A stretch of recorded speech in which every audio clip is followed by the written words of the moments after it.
Madara memang baik, dia mementingkan kepentingan yang lain daripada kepentingan dirinya sendiri karena ia ingin mencapai kedamaian, akan tetapi caranya salah karena dia tidak tahu bahwa prasasti Uchiha telah diubah oleh Zetsu Hitam. Bang, coba gambar Madara atas nama tidak ada namanya. Baik, kita coba ya teman-teman di tutorial menggambar tanpa teori semua kalian kebingungan. Madara tidak perlu diragukan lagi adalah salah satu karakter terkuat di anime maupun di manga Naruto. Sampai di era Boruto pun bisa dikatakan belum ada lagi ninja lain atau belum diperlihatkan yang kekuatannya setara atau melebihi Madara. Setelah mengembangkan dan menggunakan sel Hashirama, tubuhnya menerima cakra Senju itu dan berkembang dengan sangat baik. Karena inilah beberapa tahun kemudian Madara menjadi Uchiha pertama yang bisa membangkitkan Rinnegan. Bisa dibilang dengan gabungan ini Madara punya kemampuan yang mendekati Otsutsuki murni. Tentu kalian masih ingat ya teman-teman, ketika baru hidup lagi secara sempurna Madara tidak memiliki mata alias buta. Ketika buta ini dia melawan para biju, sekaligus melawan Gaara secara bersamaan. Namun begitu Madara bisa dengan lihai melawan mereka sampai akhirnya Zetsu datang dan memberikan tangan kanannya serta mata Rinnegan milik Madara dari Obito.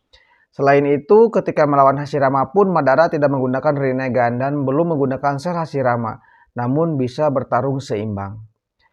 Rinne saringan adalah mata yang bangkit jika pengguna Rinnegan mendekati bulan dan menampakkan refleksi bulan, maka akan muncul mata ketiga di dahinya. Ketika Rinne saringan bangkit, maka penggunanya bisa menggunakan genjutsu abadi yang levelnya mencakup seluruh dunia alias Mugen Tsukuyomi. Dari sini saja kita sudah tahu seberapa berbahayanya kemampuan mata ini. Kaguya bisa dibilang dewa di dunia Naruto. Bagaimana tidak, dia yang menciptakan cakra, dia juga yang hampir memusnahkan ras manusia dengan Mugen Tsukuyomi sebelum akhirnya dia bebaskan setengah populasi agar dunia tetap berjalan seperti seharusnya. Madara hampir mendekati Kaguya dalam hal kemampuan cakra hingga kemampuan mata yang kita sebut tadi ya teman-teman. Seandainya saja Zetsu Hitam tidak mengganggu, mungkin ceritanya bisa jadi beda. Meskipun sudah mati, Madara berpengaruh banyak ke generasi berikutnya. Di Perang Dunia Ninja keempat saja, meskipun memang dalangnya adalah Zetsu Hitam ya teman-teman, namun karakter kuncinya adalah Madara. Di era Boruto sendiri masih belum ketahuan akan seberpengaruh apa Madara.